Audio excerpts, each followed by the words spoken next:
गंगणपतये नमः श्रीगुरुभ्यो नमः श्रीमन्नारायणीयं दशकं 44 நாமகரணம் பெயர் சூட்டுதல்.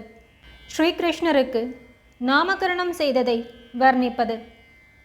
பிரபுவே, வாசுதேவர் தங்களுக்கு பெயர் சூட்ட விரும்பினார். வாசுதேவரின் சொற்களை கேட்டு கிரியைகள் என்கின்ற வினைகளே அற்ற தங்களுக்கு நாமகரணம் முதலிய சம்சார சடங்குகளை யாரும் அறியாமல் செய்வதற்காக ஜோதிட நூல்களின் தத்துவங்களை அறிந்த கர்க முனிவர் தங்கள் வீட்டிற்கு வந்தாரல்லவா?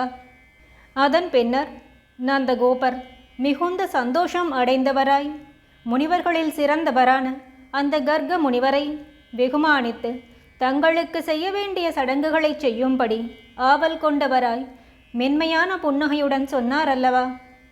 ஓ மரியாதைக்குரிய நந்தா, நான் யதுகுலத்திற்கு குருவாக இருப்பதனால் இதனை மிகவும் இரகசியமாக செய்ய வேண்டியுள்ளது என்று சொல்லிக்கொண்டு கர்கமுனி மயிர்கூச்சடைந்தவராய் தங்களுக்கும் தங்களுடைய மூத்த சகோதரருக்கும் பெயரிட்டாரல்லவா? பிரபுவே, 1000 பெயர்களை உடையவராகவோ அல்லது அளவில்லாத பெயர்களை உடையவனாகவோ இருக்கும் இந்த குழந்தைக்கு எந்த விதம்தான் பெயர் வைப்பேன் என்று ஆலோசித்துத்தான் கர்க முனிவர் இரகசியத்தில் தங்களுக்கு பெயர் சூட்டு விழா செய்திருக்க வேண்டும் என்று நான் எண்ணுகின்றேன். கர்க முனிவர் கிருஷ் என்கின்ற வினைச்சொல்லின் மூலத்தையும் ந என்கின்ற பின்னொட்டையும் ஒன்றாக இணைத்து சத் ஆனந்தம் என்கின்ற உருவத்துடன் இருக்கும் தங்களுடைய தன்மைகளை வெளிப்படுத்துவதாகவோ அல்லது மக்களின் பாவத்தை போக்கடிப்பவர் எனும் தன்மைக்காகவோ கிருஷ்ணா என்று பெயரிட்டார்.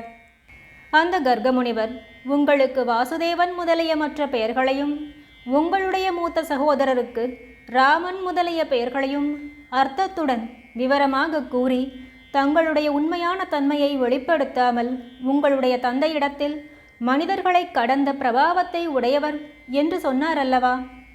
உங்கள் மகனிடத்தில் அன்பு காட்டுபவர் யாராய் இருந்தாலும் மாயையில் இருந்து முழுமையாக விடுபடுவர். இந்த உலகத்தில் எந்த துக்கங்களையும் ஒருபோதும் அனுபவிக்க மாட்டார்கள். ஆனால் அவனுக்கு தொல்லை கொடுப்பவர்கள் அழிக்கப்படுவர் என்று அந்த மகாமுனிவர் உங்களது மகிமைகளையும் மகத்துவங்களையும் பற்றி விவரித்தார். மீண்டும் கர்க முனிவர் உங்களது மகத்துவங்களை பற்றி பேசினார்.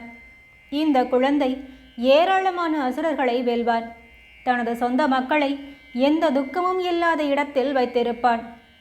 மேலும் இந்த குழந்தையுடைய மாசற்ற புகழை எல்லா ஜனங்களும் கேட்கப் போகின்றார்கள் என்று கூறினார் அல்லவா?